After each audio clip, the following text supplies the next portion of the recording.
சாமக்கோட தொடங்கிடுச்சு ராசா, நல்ல சங்கெடுத்து ஊதுங்கய்யா ராசா, சந்தனத்தை எடுத்துக்கிட்டு ராசா, நம்ம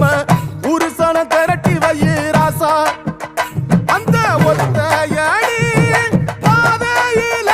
அவன் ஓடி வரான் காள மாட, அங்க உச்சி பானை ஒசரத்துல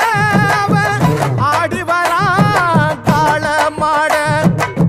கொம்பு ரெண்டு குறு குறுக்க கண்ணு ரெண்டு தீ பிடிக்க நாலு காலு பாய்ச்சல்